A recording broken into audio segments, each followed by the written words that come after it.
Very good. Well, thank you for getting up nice and early. You're Have you got a welcome. busy day? Yeah, I've got a few more calls to do today. Just a day off talking to people, which I always love. Yeah. And you've got a baby and one on the way, haven't you? Yeah, I've got a 4-year-old who's just over there playing on the iPad. I told him he needs to be quiet and no noises. Very good. Well, I'll get into it because you've got a little one who's only going to be so patient with us. Shall we? Yeah. All right. Cool. I'll let you tell me in your words about your business because I love your whole business concept and just the personality of your business. But tell us about it in your words. Okay, so I call myself the head Derriere Kicker and marketing coach at philippakittypartia.com.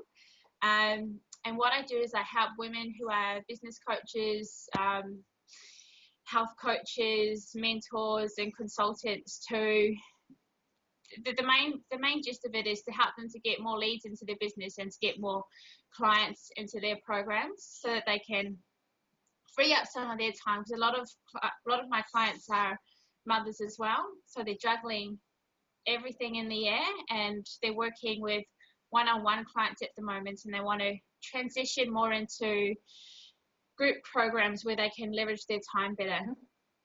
What I found that I was doing was really investing myself into my clients, so really getting involved with their story and their background and where they're wanting to go. And my clients were really loving that. So I thought, well, if you guys love that, I'm sure your clients are going to love that as well. It's going to love that enlightened connection that you create with your clients, and you really get to know them and make your clients feel like you actually do love them and you actually do care about them and care about their success, rather than just getting their credit card details and making the sale and then giving them some lessons and then they're on their way. Yeah, so it's really about a personal connection and a relationship. Yeah, and all my clients now, they're all like best friends pretty much. I know so much about them and they know so much about me. We share like heaps of personal stuff with each other that business coaches or other marketing mentors wouldn't normally do with their clients, because they try and keep business and personal separate. But I really like that. I like that combination of really understanding your clients and having them understand you as well. Yeah, and so that really works for me. and you're very real. You know, you don't try to put on any kind of image or persona. You're just really authentically you, which I'm really aware of how hard it is to do that. So you must have done a hell of a lot of work on yourself, I imagine, to get to that point where you're comfortable enough to go, yeah, this is me. I'm just a normal chick. Yeah, well, I wasn't always like this. It only started happening in the beginning of this year. Actually, sorry to interrupt you. I saw some photos of you where you were trying to be all corporate and that somewhere. Yeah.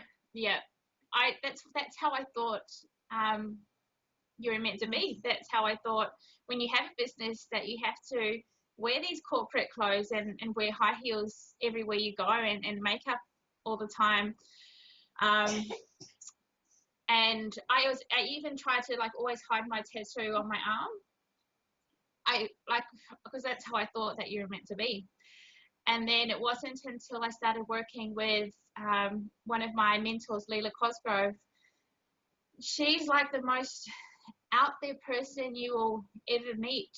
And you think, how can you run a successful business if you're swearing 24/7, got your tattoos out on display, and you're not really caring about what other people think of you? But when you really dig into that and you really see what's happening in there, it starts clicking that you can only ever be yourself in business if you really want to be successful. You can only show your vulnerabilities, and that works to your best advantage. I wanted to ask you about that journey and that personal growth, because there's a lot of fear, isn't there, with letting go of all our facades and personas and just just me, and I'm worthy of all of this. So do you want to talk Yeah. to me about that? Do you want to share some of that with me?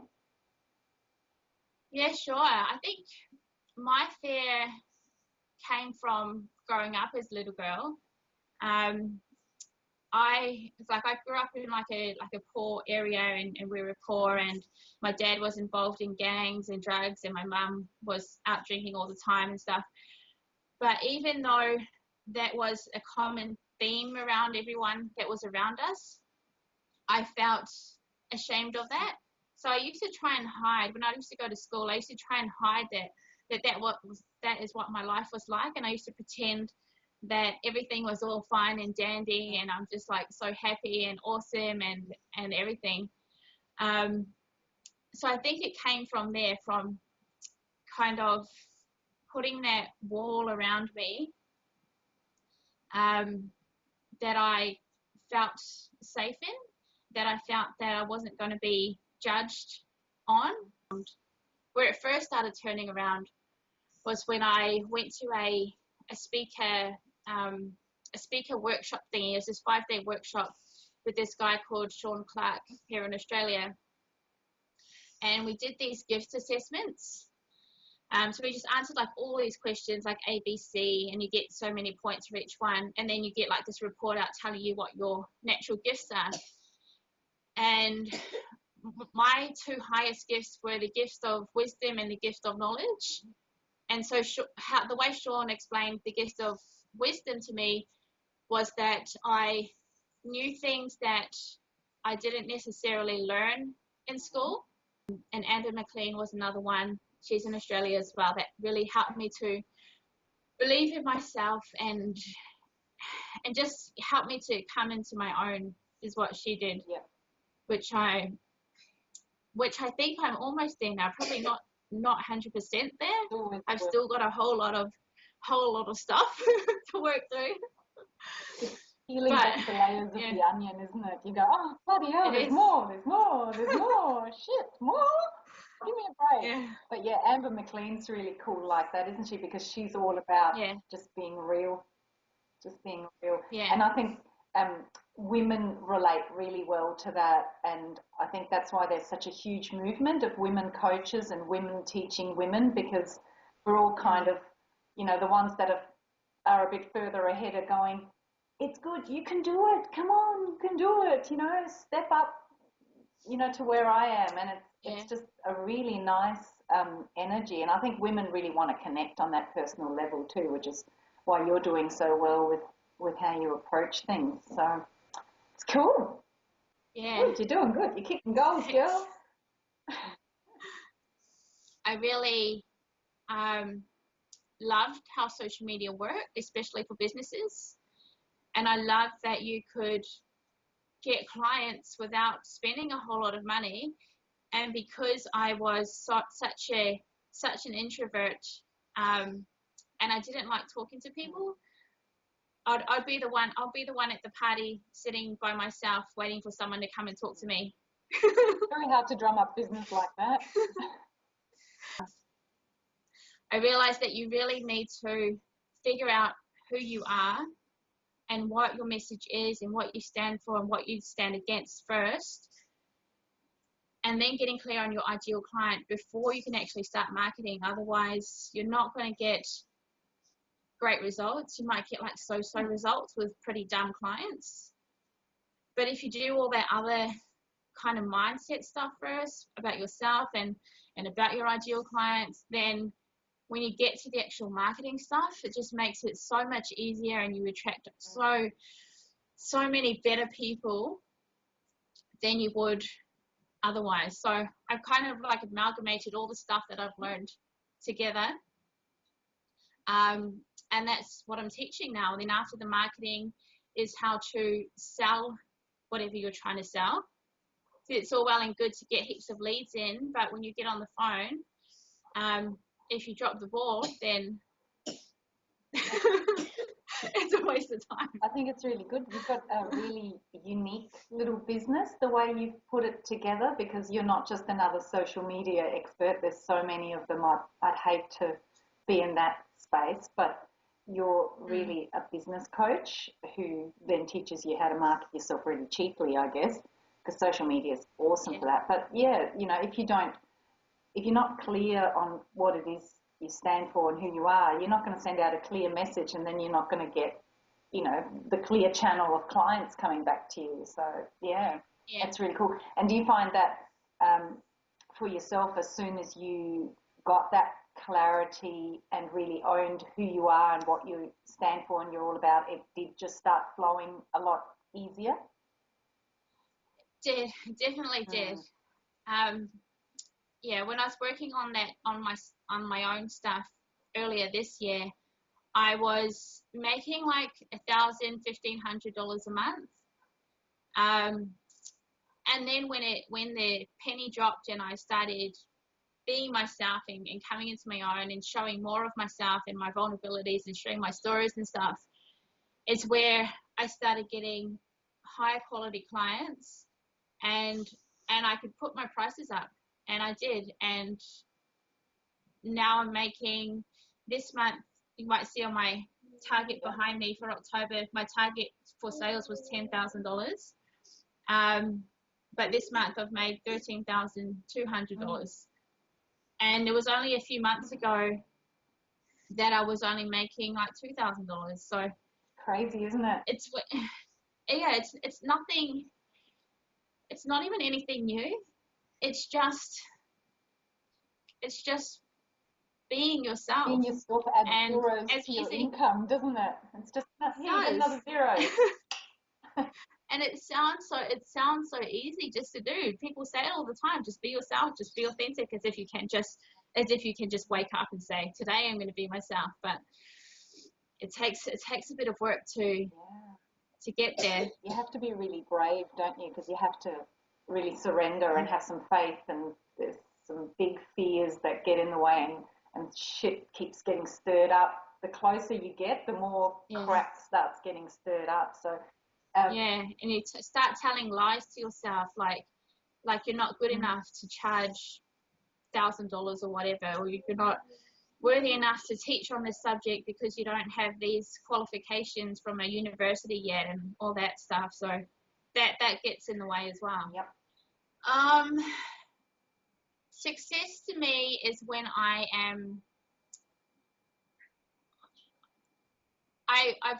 like read a lot of Danielle Laporte stuff. So now success to me is when I'm feeling excited. When I feel excited, when I feel like I can just let go, then that is when I feel successful. That is what success is to me. It's not necessarily the numbers on the board or the numbers in the bank account.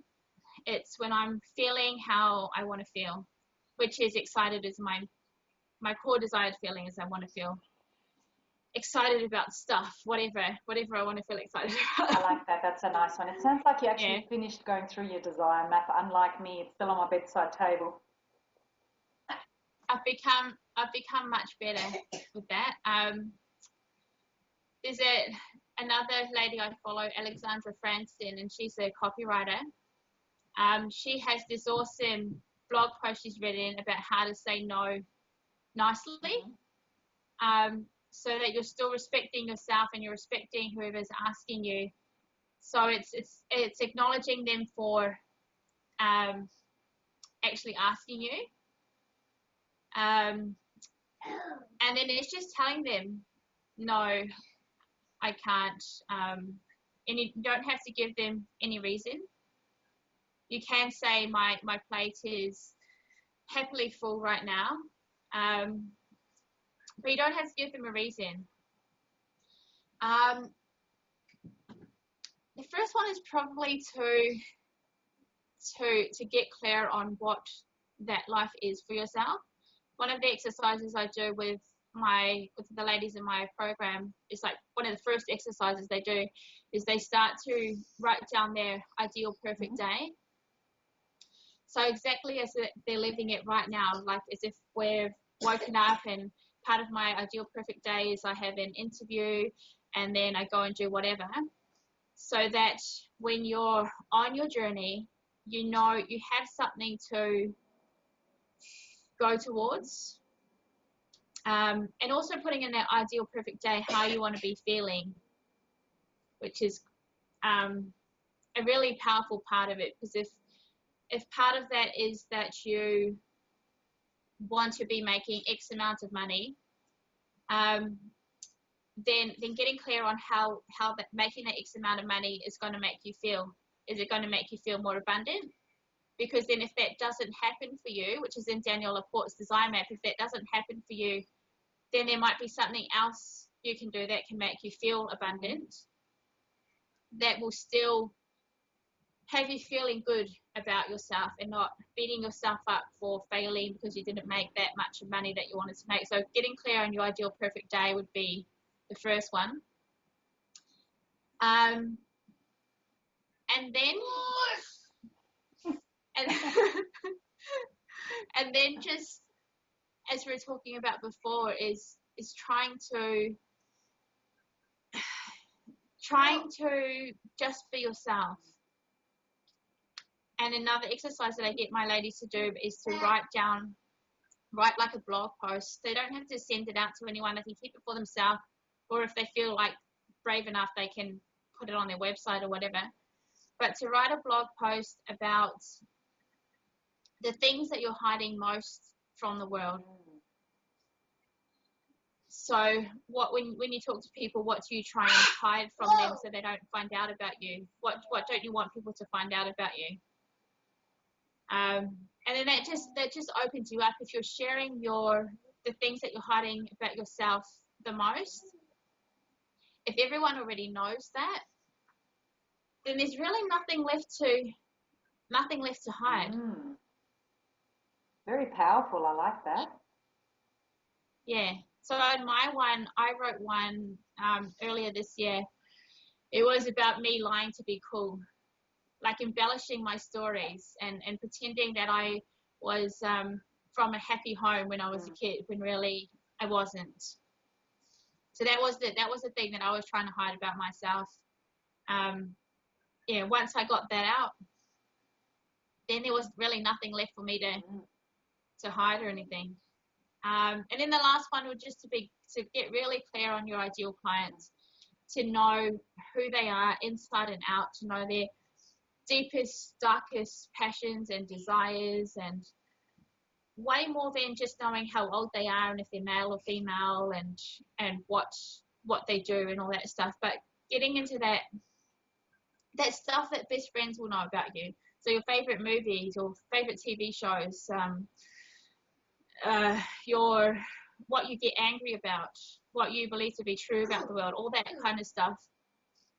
So when you get into your marketing, you can start talking about that. If all of your clients, if you find your ideal clients like Sex in the City, then you can start writing about Sex in the City in your blog posts or in your Facebook messages, and you'll start attracting those ladies that also love it as much as you do. The past 2 weeks, the past 2 months actually, were just crazy busy. I had the launch of my new program, so I had that going, and then I decided that I was going to do a 7-day video e-course to raise money for one of the charities I'm passionate about. So I had to do that as well. And then I had my son and then husband and then everything else piled on top of it. And also what happened is we had a whole week without internet when I needed to get those videos up. To make it all work, I just had to do the stuff that needed to be done and not muck around on anything. It was just about being disciplined on and doing what you needed to get done, and that's it. Yep. Very good. Yeah. Thank you very much, Philippa Carap. I'm going to say your name incorrectly now. Philippa Carapatea. Is that right? With a rolling R. Say it again for me. Like it. Kitty Patia. Kitty Patia. That's it. Yeah. Thanks again. Have a great day. Thanks, Marianne. Bye. See ya.